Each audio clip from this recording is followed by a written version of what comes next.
It's just like playing a never-ending game of whack-a-mole. One moment, everything is fine, especially for the SaaS providers and people who consume SaaS on a large scale. So, everything is fine at the moment. Well, before you know it, data breach just pop up, and you, every day in the news right now, you hear that this particular platform was was compromised, and today, we want to unpack that strategy, especially if you are a SaaS provider. Welcome to another edition of Just Unsecure. As you're all aware, we've been away for a few days, or I say a few months, but we're back. Just Unsecure, your favorite security channel. And today we're going to be talking about software as a service. And before I go ahead, don't forget to subscribe. Welcome back.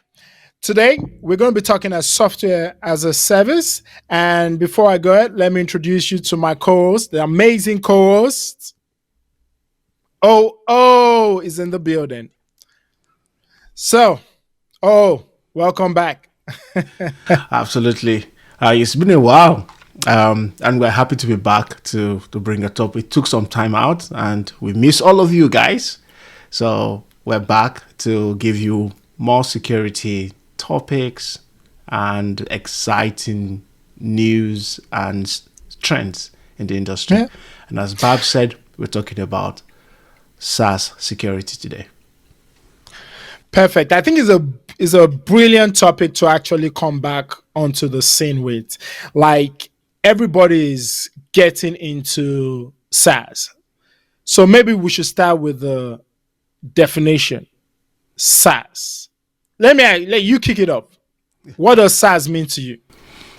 You know, when we throw all of these things around, SaaS, PaaS, it could be confusing. But for some of our listeners already experienced in the industry. But if you are just coming to the industry and that acronym seems very strange to you, it's called software as a service. So you have the infrastructure as a service, platform as a service, but software as a service. And if you think, am I using anything like that? Yes, of course. Your Office 365, your Google, your Zoom, name it, your HR solution in your organizations, they're already gone SaaS. They're not running on your environment anymore. They're running with a third party. You don't even know the platform they're running on, but you're just using it. WhatsApp is a SaaS solution.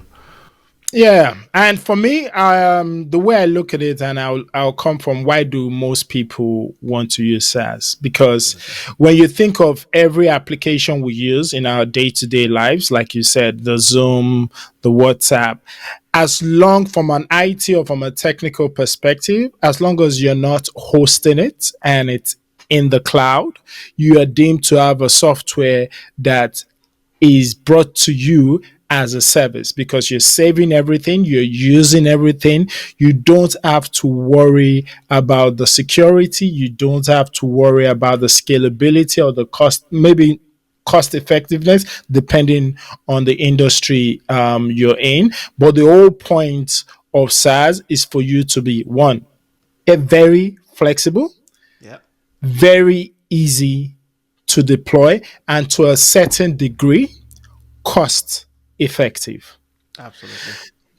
And today's topic is, many industries like the notion of SaaS, but how many industries or how many organizations talk about the security around SaaS? And that's what myself and OO will be talking about today, the security strategy around SaaS. So, if you want to kick it off. Yeah. Absolutely, Babz. It's just like playing a never-ending game of whack-a-mole. One moment, everything is fine, especially for the SaaS providers and people who consume SaaS on a large scale. So, everything is fine at the moment. Well, before you know it, data breach just pop up, and every day in the news right now, you hear that this particular platform was was compromised. And today, we want to unpack that strategy, especially if you are a SaaS provider.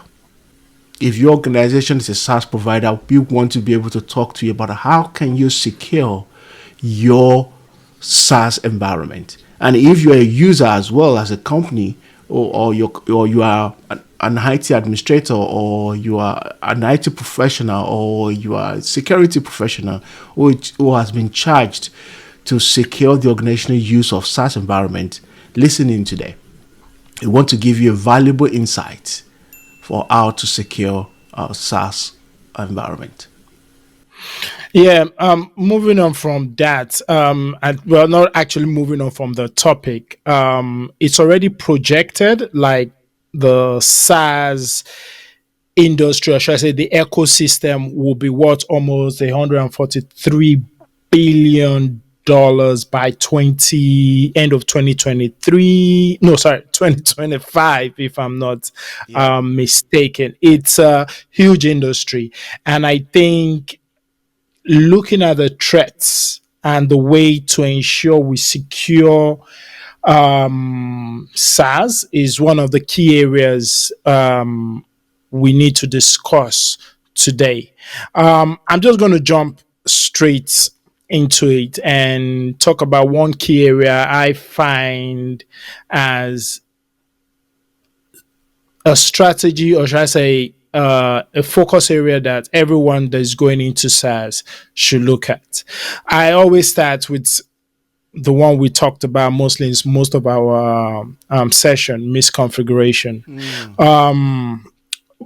When people deploy to SaaS, we should always remember that sometimes the customer themselves are responsible for some form of security in terms of defining their own security that is not related to the software vendor. The software vendor themselves have the responsibility to ensure the software is secure within the cloud. But you, as the data owner, you are the owner of your data. You should ensure that how you're configuring the software, whether or not you're configuring the password length or things like that from an administrative perspective, that you are ensuring that responsibility. So when we say misconfiguration, we are saying you should be able to ensure that you do some configurations that do not allow things like malware or ransomware to be able to come through you, either through your personnel themselves or through malicious intent. So that's one strategy I always say, the misconfiguration of software within the organization. So I'll give you a good example. I would like to use layman's example here for everyone. So like your WhatsApp right now, you do know now WhatsApp, you could actually have your own authentication to your WhatsApp. So even if somebody else gets a phone, an unlocked phone, to get into your WhatsApp, you still have to authenticate to get into your WhatsApp. So again, that's a level of protecting your conversation of WhatsApp outside of the phone itself. So things like that is what we mean by misconfiguration. I don't know if OO, you have any other strategy you want to talk about. You're spot on that, and I'll go. Thank you for coming on the side of the angle of the business. I'm going to talk on the angle of the SaaS provider themselves. You know, if you look at the platform that everybody have trusted, you're providing services to thousands or millions of people. You cannot afford to keep a default configuration of some of even your library in there. You need to check it, you need to change it, you need to change the ports, you need, especially the back office, the back end, you need to make sure that it's tight and done properly. And if you look at also some of these things have been mentioned by NSA and CISA top 10 misconfiguration recently. If you don't have that article, just go ahead and Google it. NSA and CISA top 10 misconfiguration. Those are the ones that lead into breaches. And for a SaaS provider, this is a key point for you to lock down. Locking down that angle that there's no level of misconfiguration, default, encryption is done, encryption of data in motion and at rest. Come on, it's a lifesaver. And it's not hard to implement anymore. Before Babz, we used to think like, whenever I put an encryption, it's going to impact the performance of the application. But recently, most of the hardware, most of the solutions can scale even with the highest encryption put in. So there's no excuse anymore. Things have to be done properly. And the next one that I would like to also talk about is also critical capability for SaaS security. When we talk about malware protection, robust access management, this is key. Most of the time, the things that fail those SaaS environment, especially even on the customer side, is access management, is access control. Least privilege is least privilege. That should be talked about a lot. And so layered approach to security, because there's no one size fit all. Layered approach to security is key. That's another thing we need to look at. Absolutely. I think you couldn't have mentioned it or spot most of the things that we need to look at. Another thing I was thinking about was actually ensuring that when you're using SaaS, you don't have unsanctioned applications within your trusted platform. So what I mean by that is, I always come from a user perspective. You could have your WhatsApp, and if you have another application on your phone indirectly that is malicious, then everything on your phone is compromised. So if I should put it down in a layman's, we do have some people that have 5 WhatsApp or 6 WhatsApp applications, but there's only one original WhatsApp if you don't download it from the actual source. If you download your WhatsApp from another source, untrusted source, that indirectly has compromised your phone. Whether or not the person building it, the malicious WhatsApp, is trusted or not, you've taken that risk to have that app on your phone with a trusted app. And that's what I mean. In a software as a security, the strategy is whatever you're using within an environment, you need to ensure that it is in a secure environment. So your phone and the apps on your phone needs to be on a secure platform. And a secure platform is based on you, the user, ensuring that what you're using, along with all the other software as a service, are secure. Remember, it only takes one. Like Absolutely. We said, one link is what brings down all the cards. So if you have 10, let me put in security terms, you only need one person to breach the entire system. So if you have one app out of your 100 apps that is malicious, then you can consider yourself breached, because you do not know what that app can and how that app can compromise all the other apps. So very main area of security is to ensure that you do not have any unsanctioned or unauthorized apps running with any other app. So software as a service. Yeah. To add to this as well, Babz, one of the things that we need to consider as well is even on the provider side as well. We're taking to the individual side, why you have to be sure. On the provider side, which also applies to the customer side as well, make sure that the application that is running on your endpoint, on your user endpoint, is sanctioned. That means you're validated that it's not malicious, you're constantly patching it, you're constantly checking a vulnerability assessment on it to be sure that there's nothing that will happen to the application to compromise you. And I put an example like Babz always say, we like putting it into the user into a real lifetime example. LastPass was not compromised because someone hacked into their server in the cloud. LastPass was compromised because someone went into the developer's laptop at home.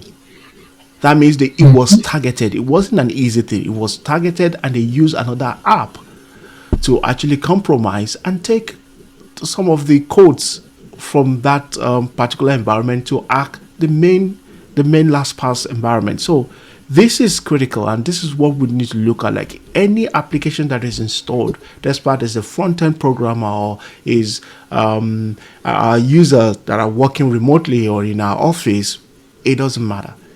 We must make sure that every application that is running in our endpoint environment, including mobile phone as individual, is sanctioned. Yeah.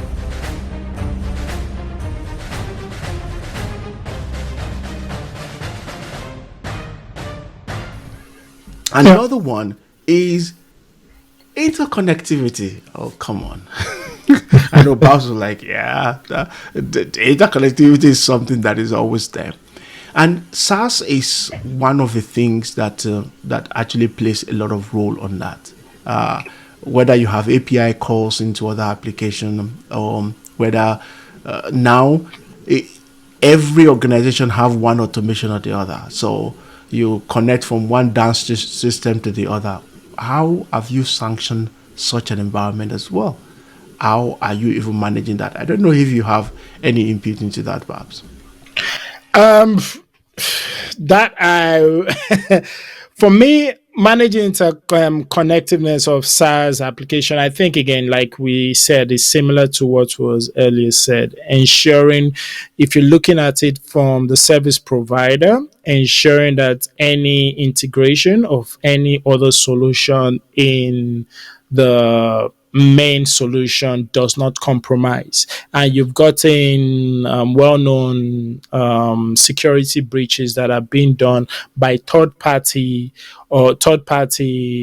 application linking or the ability to integrate into a particular solution. And if something happens to the 3PP, indirectly compromises the main solution. So again, you should always remember that security is all about what is an ecosystem. Once you start having integration of solutions, remember, you should not just worry about your own solution. You need to also worry about the solution that has been integrated. Because remember, if that solution gets compromised indirectly, the fact that they are able to integrate with your solution directly or indirectly has an adverse effect on your solution. So managing interconnectiveness in terms of knowing the security status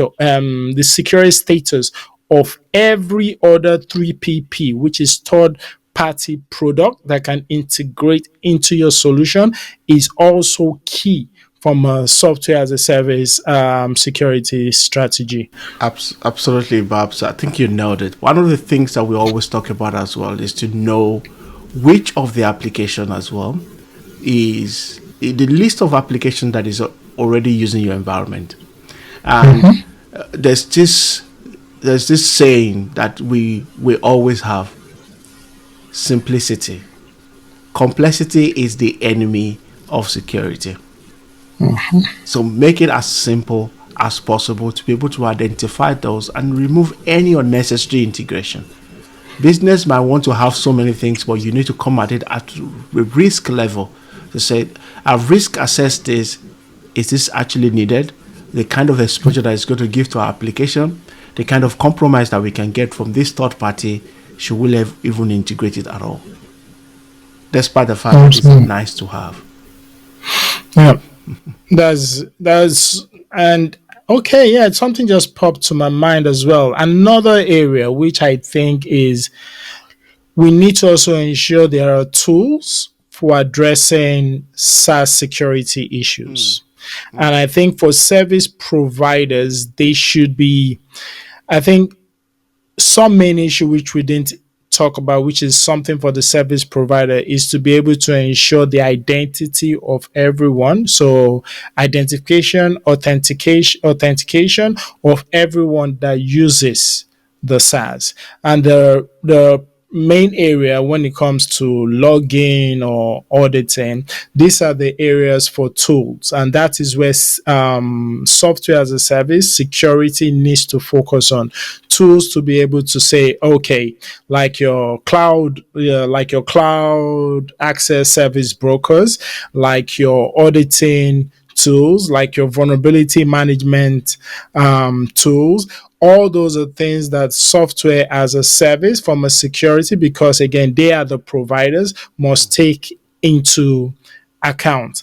Ability for you to know when someone, ability for you to know who is authenticating and who is authenticated, ability for you to know when an incident occurs, that you're able to know when and how it happened. That is through log management and incident response. And for me, last but not least, is be able to continuously monitor your solution from a vulnerability perspective. Because remember, there are hackers out there, there are vulnerability, there are softwares, or should I say, there are libraries that you use for your solution that will be compromised, not should I say not compromised, without vulnerabilities. You need to be watching out for those vulnerabilities. You need to be patching your system, because at the end of the day, remember, when people start using your system, they're giving you some form of trust to be able to secure your platform. And these are the things you need to do to secure your platform, to build trust from a user perspective. I don't know if you have anything to add to that. Absolutely. Tools are your best friend in in addressing SaaS security tools issues, because nowadays, right, things are even scaled up a bit. You have tools that are integrated with AI, tools that are built and completely, built for the cloud environment, built for SaaS. Unlike initially where you don't have such tools, right now you have plethora of it. Machine learning, AI, generative AI built into it, incident response, automatic security posture monitoring and management. Come on, this is what this is the next stage that you should go to, and you should not be shy about it. Go out there, look at, assess. There's so many of them will say, take me, but go ahead and assess which one fits the fits the bill. And also, it's not just the noise, but just what they do. If you need any of such recommendation, talk to us. We have done in-depth assessment on some of these things, and we know which one you should probably just go for based on our experience as well. And apart from that, when it comes to end user using your procured SaaS, and this is talking about not a provider, but the user of the SaaS environment, enterprise browser is key. That means a lockdown version of the public browser is extremely important. Remove all the unnecessary plugins from those. Yep, Lock it absolutely. down so that you know that the user is not compromised based on their internet usage or browser usage, and you could quickly detect if there's a challenge or there's a security issues. Even on mobile right now, you could implement a mobile security solution that actually sandbox your environment and quickly do analysis on every attempt to compromise. SMS comes on your user's phone at the moment, and a lot of them are laden with phishing and QR phishing, which you call quishing right now. So Yeah, yeah, yeah. defense of the end user is critical, and I believe that's another way to go. Yeah. Another area which I think either for the service, I'll call them service providers, whoever is using providing the software as a service, is everyone is using API now. And I think API security is an area that needs security. So ensuring the coding of API, because that is what most customers or most end users will be using to gain access to the service. That is a key area for security. You should have things like rate limiting. That means ensuring that you are able to tell, or you're able to know the amount of connections needed to ensure your service is still up and running without, and this is the tricky part, without without breaking the system, because, or also knowing that it is not a DDoS attack, knowing something that is legitimate and knowing something that is not legitimate. And that is the area where we say you need to be able to monitor all API access. And I think I mentioned it earlier: access, authentication, authorization, and verification. I think this is some key areas for software as a service security strategy.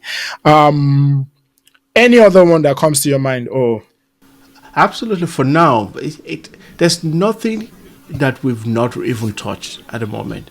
Why we realize that what we've mentioned right here is just the beginning of the conversation, because yep. your every organization or every SaaS provider, every SaaS product that you have or procure have specific security need. And that is, first of all, we always say start from risk assessment. So we know no one size fits all. Yep. Don't just break one jacket from this application and put it on the other, but one foundation is still there. Maintaining a strong security posture across all cloud service is the goal. And don't take our word for it. Just just go on the internet, just Google recent compromise or recent breaches top 10, and you will realize, like, oh, come on. Things are Yeah. happening like almost 5.1 threats to every organization in a day. So you need to really uh, uh, show up your security and move that way. Yeah. Again, another area which I think software as a service, again, from a provider's perspective, is zero trust. I think the angle of zero trust is what they should be key about. Remember, trust no one, and only people that need genuine access should have access. The zero trust architecture is something that is really kicking off right now in most of the big tech organizations, the Google and the Googles and the Microsoft of this world. You can have a look at. I think Microsoft has a zero trust architecture that is free online to go through. It's lengthy. Be my guest. But that is something that when you're providing software as a service, you should have that architecture at the back of your mind, because it's difficult to ensure authentication manually and also to be able to verify, but you need to put safeguards in place to ensure whoever needs access has passed the requirement to have access. So that's one area. Zero trust architecture is another area that I think software as a service security architects and should put within their strategies. Absolutely. Absolutely. For me, I have nothing else to say than this, to still reiterate. Babs have mentioned one key area that you should start with, which is authentication, authorization, auditing. You should start from there, if not for Ah, anything. Yes, I have yeah. mentioned it over and over again. So if you have not been listening, I've mentioned it again for the sake of repetition. But the other things that we want to mention are critical. And don't forget that the SaaS security strategy is your lifeline. It's all about being prepared and selling securely. So don't. Uh, Absolutely. And for me, I think that's it. I don't have any more to add to this topic. I think we've done it justice. And I think we can say we wrap it up today. And if you've not heard about us, we are back, and this channel, you need to subscribe to get more. And there's going to be more things coming your way this season. Just keep following us, and thank you. We waited so long, but we're back now. Thank you very much, and see you next time. See you next time. Bye.